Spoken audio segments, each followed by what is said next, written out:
year, maybe 6 months, I talked to an individual who I know who's in comedy. And she lives in the Chicago area, just so we can clarify that. And she accepted. I asked her if she'd be interested in coming up here and presenting to our group, just probably a little bit of her act, how she became a comedian.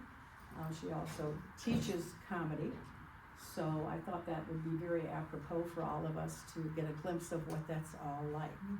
And the best part of all is she's my cousin. Yeah. And so, please welcome Laura Hugg, H-U-G-G.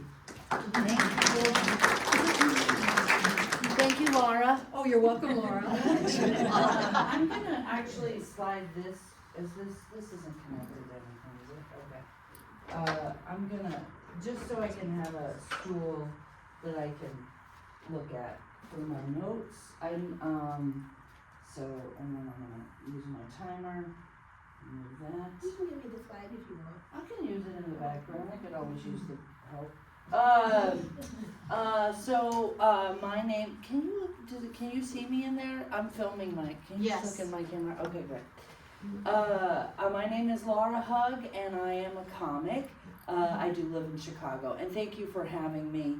A couple things. One, I want to say that.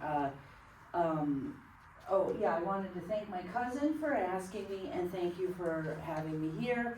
And also about quilts. I don't know if you know this, but quilting is really big in fashion right now.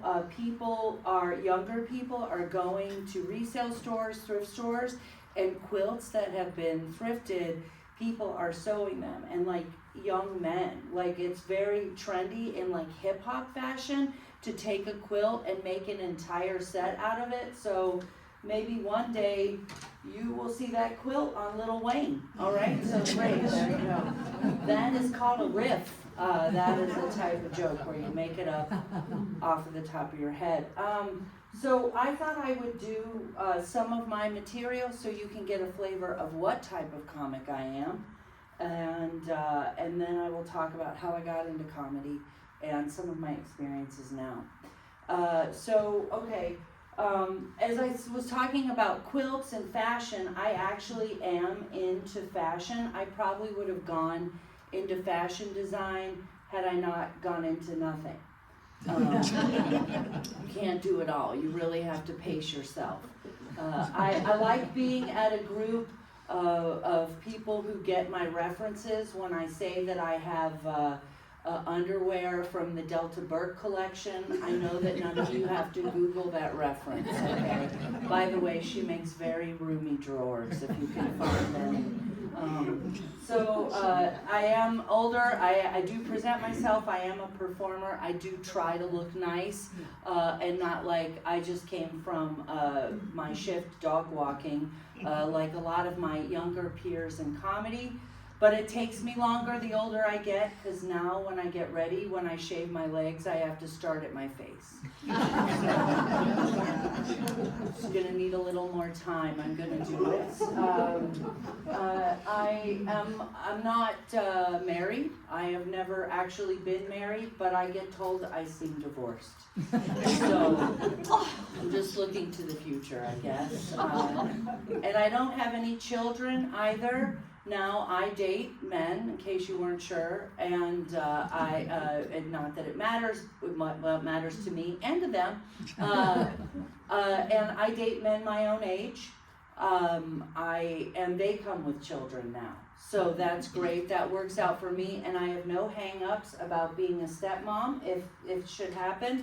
Because I have stretch marks, so I have put the work in somewhere. I feel like I should just be able to apply them to the new account. You know? I think I would like to be married before I die, but if it happens after, I'm open. I think some of you might be a little older than me. You might be what they call the boomer generation. I am a Generation X. Okay, that's my generation. We have the boomers, the Generation X, Gen X, millennials, Gen Z, and now the young people are Gen Alpha. I was recently misgenerationed. One of my younger co-workers in comedy called me a boomer. And not that I would be upset with that, but I said, no, I'm not a boomer. I'm Gen X. I don't wet my pants because of age, it's because of alcoholism. So, although right now it's starting to be a little bit of both. I do like being, I have to say, out of the way the labels sound, I do like being Gen X because Gen X sounds very tough, like a superhero, like I'm Gen X. It sounds very tough. When actually Gen X sounds like something that my doctor would prescribe me for bone density issues. Are you getting a dowager's hump? Try Gen X. And then I pop a couple and I'm in a mosh pit with a pickleball racket. Okay, so that was a joke about punk rock, which maybe not for this crowd, but that's all right. I was younger, when I was younger I was a lot wilder. It was definitely more sex, drugs, and rock and roll, and now it's live, laugh, and love. Okay, but I do believe in God. I pray. I woke up this morning. I said my prayers. I get my belief in God, like the rest of my family, from 12-step programs. We don't pray before we eat, but we do pray when we think it'll get us our driver's licenses back, which the Lord knows are probably the most sincere prayers of all if you've ever had to take public transportation. I am at the age where my parents are discussing with me their end of life plans, and my mother sadly is still with us. I know, well, it's better you get it, but she actually, I don't have time to do all the jokes I have about my mother being dead, but I run them all by her and she really likes them. So I just want you to know they are approved by her. But my mother said to me, in talking about her end of life plan, she said, "Laura, we want to leave you the house." And I said, "Wow, Mom, that is so generous. Thank you so much. And also, I'm an only child, so I don't know why you said it that way. The dog has been dead for 4 years, but maybe they're getting a cat." So, all right, that's what I'm going to do for you for my act, so now you can applaud that part. Normally, we're not allowed to ask, we just hope it happens, but that is a little bit of material that I chose for this, and I am a comic. My comedy is from my point of view. I would describe my comedy as self-deprecating, observational, like Jerry Seinfeld observes things that we all do. And I very much observe things that we all do, but I do put it through my lens. And I would describe myself as darkly optimistic, okay? When I do comedy, and I do comedy in a lot of spaces. I do comedy in daytime spaces, not as frequently. The older I get, I wish more of them were, but I can run my own shows, okay? I do comedy in bars and clubs. I've done comedy at we thought it was a street festival. It really was kind of like this guy rented a booth and then it was sort of his garage sale. So I've done comedy at a garage sale, and but I always come from my point of view. And I will, in transparency with you, and Laura knows this, I am in recovery. I am in several 12-step programs. I qualify for more than I am in, but there's only so many hours in the day. And I actually didn't get into comedy until I was sober in at least one of my programs. They have different words for not having any more fun in each one. So that was partly a joke and partly the truth. Okay, so that being, for me, I've always been, I come from a very funny family. And let's have a round of applause for my opener, Jody. She got a few zingers in there. But I started doing comedy after I got sober. I'm a sober recovering person from alcohol. I'm in my 30th year. It'll be 30 years in August. And I started, thank you so much, thank you. I was going to college a little late, and I was in a theater program at Columbia, and I was with a lot of I worked with a lot of film students. They influenced me to go to Columbia. Being around them, I was attracted. I did some extra work in their video shoots. I did theater when I was young, and I always put on shows and, for people whether they wanted me to or not. And guess what? That has not changed, okay? So, and my early influences in comedy were the Carol Burnett show, was my first main influence. And I also grew up with television, like many people of my generation. I had a TV in my room, and in the 70s there were, if you remember, a lot of variety shows, and they always had skits and costumes, and I love those. I love those probably more than the music. I love the costumes, and I loved the little sketches that they would put on. In the biz we call them sketches. In parties we call them skits. So anyway, but that was my first influence. Then later on, sort of Saturday Night Live, there was a show Friday where Kramer from Seinfeld came from, and Soap, things like these. There was just a lot of great comedy that came onto television. Those were, so those were my influences. And then my first stand-up comic that I ever loved was Eddie Murphy, because that was the generation where I got to watch SNL. I could do it, I had permission to watch it, Saturday Night Live, and he was the first star that I ever saw do stand-up. So that is very much my influence, is someone like Carol Burnett and someone like Eddie Murphy. That is what living in the city is like. So, and then Whoopi Goldberg was also an influence, and she was an influence. My mother and my father my stepdad took me to see, and I'm from Cincinnati, took me to see Whoopi Goldberg. She was at Music Hall, if you've ever been to the Music Hall in Cincinnati, and she did her one-woman show, and it was comedic, but she did characters, so it was more what they call solo performance, where she inhabited these different characters, and it was funny, and I knew she was a comic and a comedy actress, but it sort of broadened my horizons even more.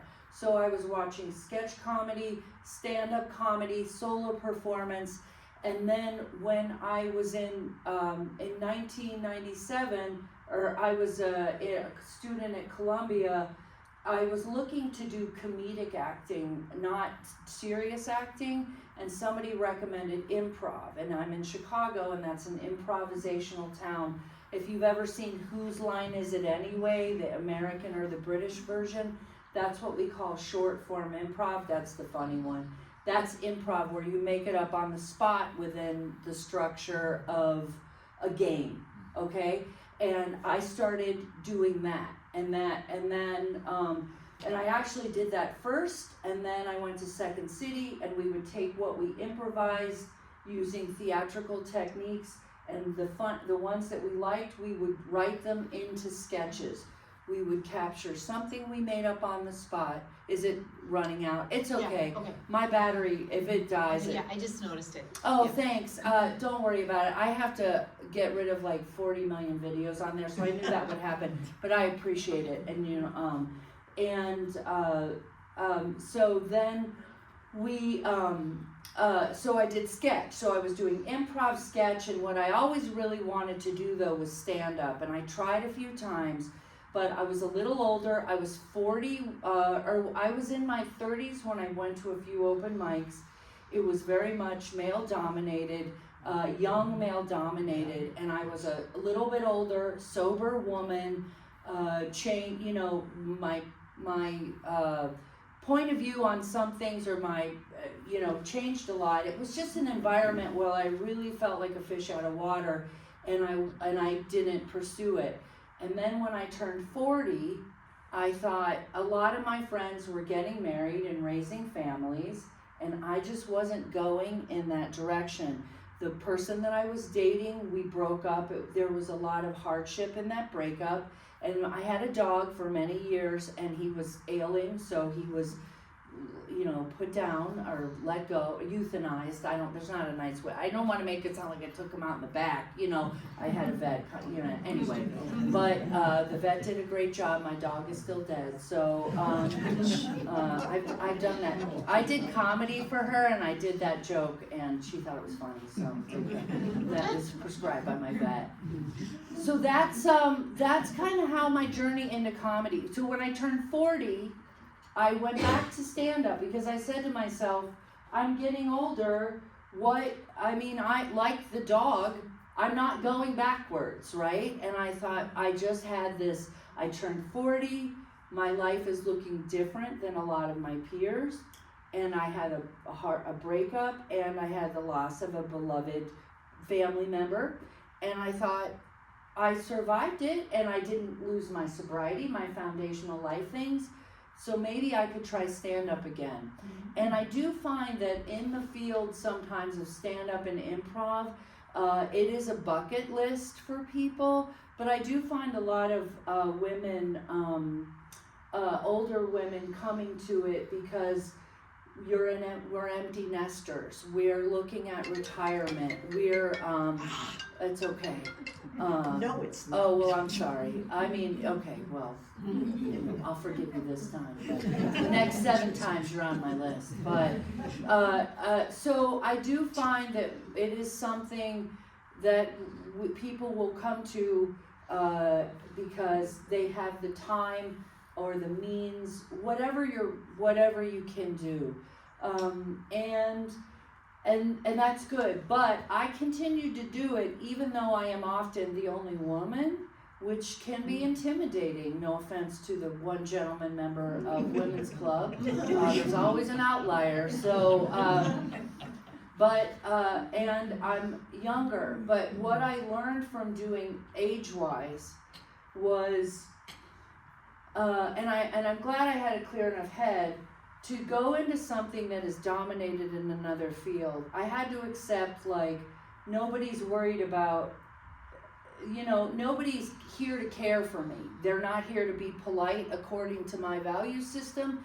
When I would walk into an open mic, people were there to do comedy, and how they conduct themselves off stage and sometimes on varies from person to person. And I'm glad I got to go into it with a clear head and an open mind and heart to be able to accept it, because this is when I got the courage to do it, and the environment will not change for me. I have to adapt to my environment.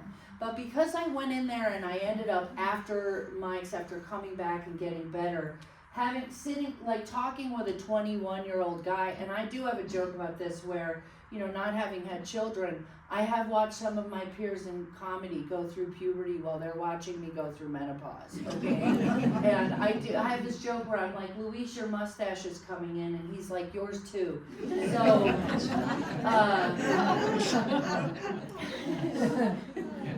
and it's true. But then we're peers, and in comedy, we don't have to, we're the same. So on Showcase, there's showcases, and then you might go to a club, and you might go to see a specific person like Leanne Morgan or Nate Bargatze are very popular right now, and they're working in television. You're going to see the main comic. On a showcase, if you're invited to a showcase or you go to a showcase, you're going to get a lineup, and you don't know what you're going to get, but you go there, try to be open, okay? Probably you're going to get some laughs, and you'll get offended, all in the same hour, so that's great. And, but that, for me, I just work around different people. I've also kind of relaxed around certain things, and I got to learn about people. I got to learn about different generations of people without having had to have give birth to them or live with them. So that was great, okay? Something that you all learn because you're in if you have children or nieces and nephews and young people, you're in dialogue with people of different ages. You're teaching them things, hopefully, and they're teaching you things, and hopefully there's respect. And what it ended up happening when an older comic, someone my age, comes in and wants to do comedy, I'm often the go-to for the older comic getting started in Chicago. I will tell them, take your peers seriously. Just because they're young, take them seriously.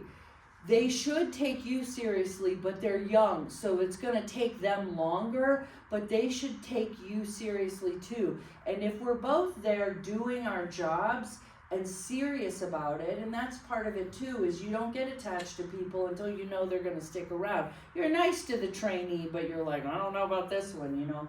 Then they will, they respect me. And it's been great. It's been a wonderful experience to be a comic in the community part of it. As far as making a living at it, Laura asked me, when people ask me what my job is, I tell them I'm a comedian. And I do make some of my income from doing stand-up comedy. Like I said, I produce a couple of shows. I will tell you, all the shows that I produce are either start at 5 or 6, maybe 7. When I do it, because if I want my friends to come, they're not coming out at 8 o'clock at night if they can help it, you know. That's why they loved quarantine, because I did comedy on Zoom, and they're like, finally a show in the afternoon I can be in my living room for. And I was like, this is for you, you know. So I did a lot of comedy on Zoom, and I watched a lot of people of middle-aged and up come back to comedy, because we created open mics and there were shows, and people used that virtual experience in areas where we were quarantined. People couldn't get out, and they revived their comedy, and they made connections in a way that would have been costly in many ways to travel to meet people. So we made the best of a bad situation. And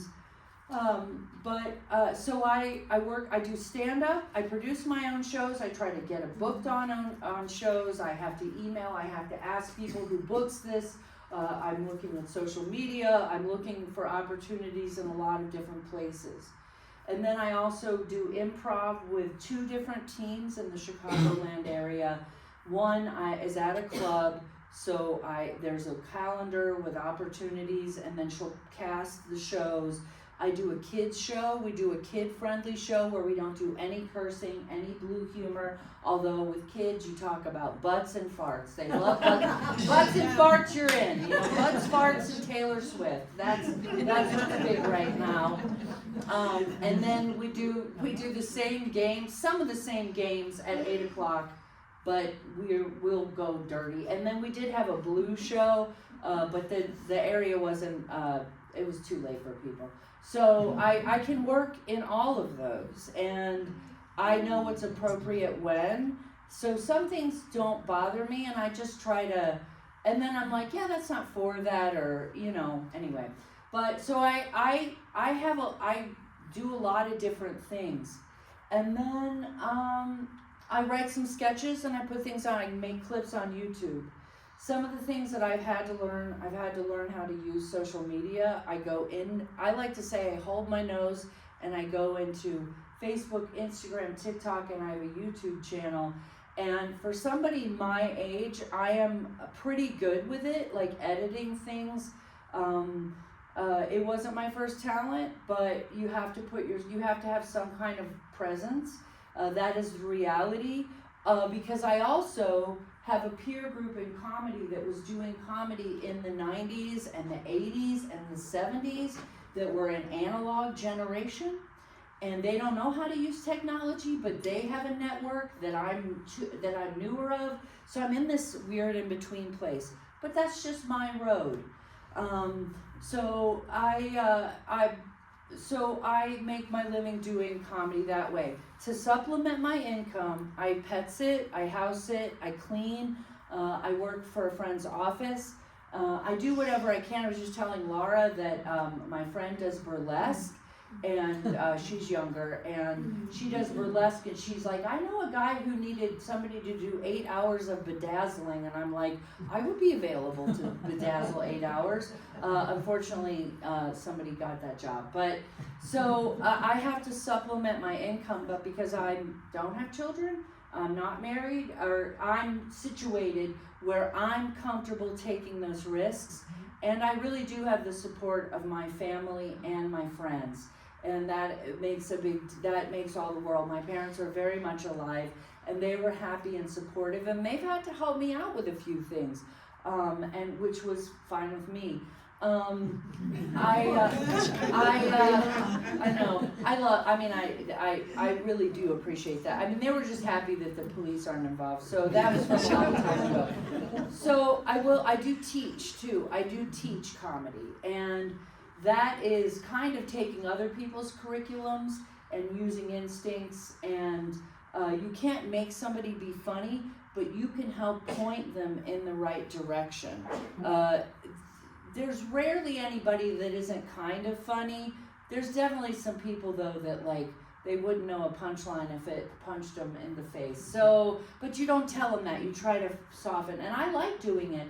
I like helping people achieve their dreams, and it is my belief system personally, that if God, or whatever your belief system is, whoever helped create you, gave you skills, that those are the skills that you should be using in the world to some extent every day, or as often as possible. If you can make your living at it, that's a sweet spot and a gift, right? But if it's your hobby, you should do it. I also think it makes us a good example for our loved ones and our peers, because you want your kids to be happy and have a good life. You have to show them, and I don't have kids, so I have to show other people's kids. I mean, when the parents are, and it's weird if I'd be like, anyway, that's a joke, I can do that later. I did it later in life, and it's a part of my story, so, and I teach, and is there anything else? So how I teach comedy is, Laura just asked, and I'll finish up because I think I'm at my time almost. Laura thinks it's interesting, and hopefully at least 3 or 4 of you do. But as far as trying to teach somebody, people come in and you'll ask them to write a material. Usually people that want to take comedy like comedy, so they're already familiar with it. When you like something, you already know about it, or you do it, but you think, maybe I want to take it to the next level or whatever. And what I do as a teacher, again, is we do some very basic things, try to get them to write a joke. Then we have them practice it. We teach them a little bit about being on the stage. They get feedback. I give feedback. Their peers give feedback. They try it again, and they refine it, and they try to cut out the fat and hone it into the time frame that we've given them, and then we give them a show. Sometimes people in the 11th hour, as I call it, will say, well, I was going to do that stuff I worked on, but I wrote a whole new 5 minutes, and you're like, fantastic. It doesn't matter. I've already been paid. I will host the show, and you do whatever you want. Sometimes it goes great. Sometimes it doesn't. But it's, that's kind of how you do it. I don't know, are there any teachers here? Yeah, a lot of teachers. Teachers are very popular in stand-up. I will tell you, in comedy, people want to know the secrets of your industry. They want to in stand-up, you say the things that you cannot say in polite society, okay? And you say them in different ways. And so people love teachers because they want to hear about the crazy kids and the crazy parents, and they want to hear how you cut corners. A lot of times people do it when they're not teaching anymore, or they do use an alias. So I think that was my background. When did I know? I will tell you, this is important to me. I knew that I was funny and that I should try to keep doing it, there were a lot of times where and this is where I feel misty, I wanted to quit.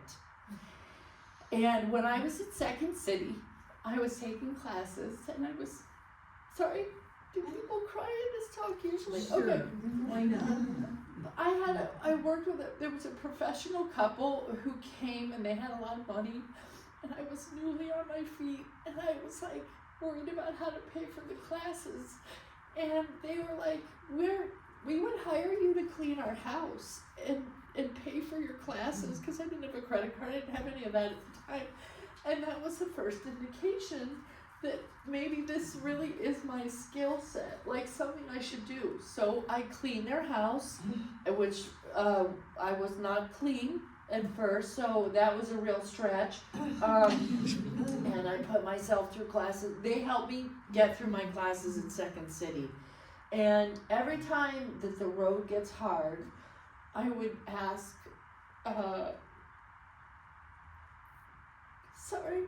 for a sign that, is this what you want me to do? I would pray, and I would talk to my sponsor and my friends, and then somebody would offer me work, and I'd be like, yes, I'll do it.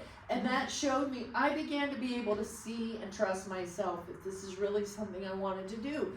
Because it can be isolating, it can be weird, it can be late at night, it can be unpleasant, and I'm not a hit all the time. I bomb. It's a part of the process. Failure is a part of the process and everything. And then the job that I left in 2023 that had benefits and a lot, and the money was good, I hated it. And every day I would wake up going, I hate this job. And the comics, I was in a writing group, they said, you'll never get better if you don't try to just do this full time. And so I heard both those messages. And I decided, I looked at my life and the stakes that I had, and comedy had become a second job. So I'm working 2 jobs, and I just thought, if I don't do it now, well, I can still get up off a floor if I have to sleep on one. I try not to, because then I'm gonna do it while I still have the agility to do it. I mean, it's really that, and so that's how I knew. So I, obviously it means a lot to me, or I wouldn't cry. So, yeah, I hope that you don't find my emotions in bad taste, but I don't have any control over. I mean, I do some. So anyway, that's my talk. So that's what it's like to be a comedian. I hope that I helped or offered something, insight or positivity, and I do believe that everybody deserves a laugh, and we all really need them right now. So.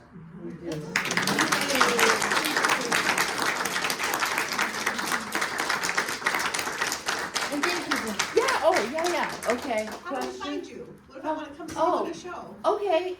Well, I'm mostly in Chicago, so I have a website. The thing that I always update on there is my calendar, my Google Calendar. I'm trying to do my blog. I'm trying to do to put more of that out there. But the Google Calendar, I usually put a flyer, a description of the show on the date, and the ticket link. And my website is laurahug.com or laurahugcomedy.com. It's LauraHugg. I also have a YouTube channel, Laura Hug Comedy. I put clips on there. I'm on social media. I have an Instagram, and I have TikTok. But if you don't do those things, but you want to watch some clips, there's a range of my material from clean to blue. I do some journaling things. I have a few sketches. I try to put stuff up there as much as I can. And I do on my Instagram, I forward a lot more. I'm a lot more vocal about all my beliefs and everything. So just probably go to YouTube is best. Yes. When you teach your classes, how do you teach your clients how to handle the hecklers, or how do you address them? Well, it's funny, in this curriculum, we don't have a heckler thing. I work for 2 different clubs, but the main club I work at is a place in Glenview, Illinois, if anybody, on the North Shore, which isn't super far from here. Well, it's 2 hours, but How do I handle hecklers? I have not been heckled a ton. There's interruptions, there's talking, there's that kind of stuff, but just directly heckled, I will, I guess I would, how do I everybody handles it differently. We do try to address, like, if you can stop, but you have to know where you're gonna enter back into your act, and how you're gonna react to it can turn the tide of the room. So I would hopefully have a witty comeback and everybody would laugh. I don't like to vilify anybody in my comedy, which is different. Other places I might, okay? I don't like to punch down, and as I keep going, and when people buy a ticket, you don't pay to hear the disruptor, right? So you want to try to diffuse it with some humor, but if it keeps happening, then you have to address the person, and I will then start to try to find funny ways to say, why don't you step outside and enjoy the nice air that we have far away from where I'm doing this act, and there is a clip of me on YouTube where I noticed a woman filming me, and I didn't care that she filmed me, but I didn't get permission for her to film everybody else, and everybody bought a ticket. So there is one of me doing crowd work where I say, are you filming me? And then I wave into the camera, and then I gave my Venmo address, and a woman actually sent me $5, which I thought, because I was very nice to her, and then I ended up riffing. So sometimes it worked, and then she fell asleep. Later in the show, she got all that I think she was a little hammered. That's the thing too, you're at odds with, clubs want to sell drinks. They want butts and seats, and they want drinks. So sometimes they will, that gets into a whole other thing, but you fill people full of drinks and they become 2-year-olds. They're ripping their diaper off and disrupting the room, and you can only do so much, and hopefully if it gets serious, you have the venue. I have seen people be very vitriolic, like it starts out funny and then it gets very, very mean. And sometimes it's to the delight of the audience, it seems, and sometimes it's not. I have seen, from how everybody else handles it is also how I learn. But my thought is to try to quiet people down, and then hopefully, if I'm gonna address it, I can do it in a funny way, and then figure out where I was. So that was a long-winded. I feel somewhat fortunate. It's mainly talking is the biggest thing, people having a side conversation, and you're like, just go out, because it's really, the other people in the room didn't pay to hear your conversation about, your toenails. I don't know what's it. Any other question? I can be loquacious. Yes. What do you look like? What do you wear? I wear like this kind of thing. I really do like clothes. As you know, I've told everybody how I love it. You all look great, and Laura and I talked about what we were gonna wear, and I tend to do what I would say business casual. I don't dress way up, like, well, no, I guess I do. I am a little bit of a bohemian, I think, so I tend to wear, I elevate, but I like flair. I like something a little different. I'm not overly sexy. I don't dress super short or low or super tight. If something's super tight, it's because I don't fit in it anymore, and then I'm changing it. But I do like makeup, jewelry, hair, and I encourage my performers, especially the young ones, when they go on stage, just try to, I'm like, where do you go? Do you have to dress up? Church, court, what do you got? Try to wear those clothes. Try not to smell, they're younger. So I wear a lot like what I'm wearing now, So, and in improv, I still try to elevate, But when we do improv, we're doing characters. Some of the things I'm on the ground, so I have to think about what's a cute shoe, but what can I bend in? I might sweat, you know, what if I pee a little? You know, that kind of thing. I mean, these are all like all of a sudden I'm like, you know, I didn't know we were doing that, you know. So you just learn, and you don't want to sweat. So then it's like, but I want things to breathe, but I want to look nice. I don't want, so I have sort of my show things. I look in my closet and I go, those are show clothes, because I can do all the things. Stand up, I can wear a heel more, because I'm not a physical act out comic. So I have some high heels, but I can't walk in heels anymore. I don't know about you guys, but I never really could. But I do have a few shoes with a heel like this, and I only wear them in stand up because I'm stationary. And I also say a little prayer, God, please don't let me break my ankle. Yeah. Anything else? Anybody wanna? Oh yes. Sorry. Where in Glenview is this club that, are you there? Continuously? No, okay, I will tell you, so, Glenview, it's called the Laughing Academy. I'm not, the one place where I am, every month I have a show, and it is in Chicago, in Logan Square, and it's at 5 p.m., it's called Keep Coming Back. If you're ever in Chicago, it's the second Saturday of every month. It is a recovery-related show, and so that's one place I know. I'm often at Babs Comedy Club in Forest Park, but that show is improv. But we're fun. We're a good group, and sometimes I do her stand-up show, but she mixes it up.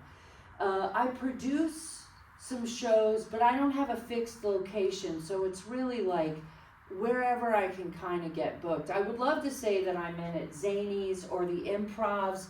I've performed there, but an older woman that's not already in rotation for a long time and seasoned, and it's tough. And I'm also learning how to court bookers and authority. It's not my strong suit. So I do sort of do individual shows. I'll let Laura know the next time I'm in Wisconsin. Tonight I'm going to a free show called Voyager, and I'm going to do 8 minutes. There's six comics doing 8 minutes, and then they do improv in between, and it's at a bowling alley. It's but these are people I met doing a show in Illinois. So, but I do get here sometimes, so I will let you know. I've done the Kenosha Comedy Club a couple times, which I really like, and I'm trying to get in there more, but unfortunately, watching a few clips online is your best bet. But if you have an event I will put this out there. If you have an event that you think a comic would, and you have some kind of a budget, I do not want to necessarily travel 4 hours. I'm not to volunteer my work, but if you're looking to hire a comic, I am available. If you want a couple of comics, you want them clean, you want a certain age, you want a mix, think about it, keep me in mind, or recommend me to someone else, and then I can let you know when that happens, and you can come see me open up for a bouncy castle. Wouldn't that be great? Yeah. So I'm available for interventions if you have a struggling loved one, and I want to lighten the mood after or before you send them to rehab. I'm available for that. That's what I do in my recovery show. And then my friend Jimmy and I Jimmy Corain and I started this is a 12-step specific comedy show. Like, we talk about the culture of different 12-step programs without telling who's in anything, for anonymity's sake, but I think everybody knows. But it's called We Are Not a Glumlock Comedy Tour, so we're available, so we're looking to move that around too. It's just finding places that are in. We're writing a pitch right now to try to, and again, we're going to try to keep the shows on the earlier side. So, yeah. So, if you need any more information, I can get it to Laura. And but I've really enjoyed. This is the third talk I've ever done, And I think I didn't cry in the other two. We forgive you. Yeah, so. Oh, thank you, thanks, yeah, so I really do enjoy it, and, I'm really glad that my cousin has this community and that this community has my cousin, because I love her. Thank you.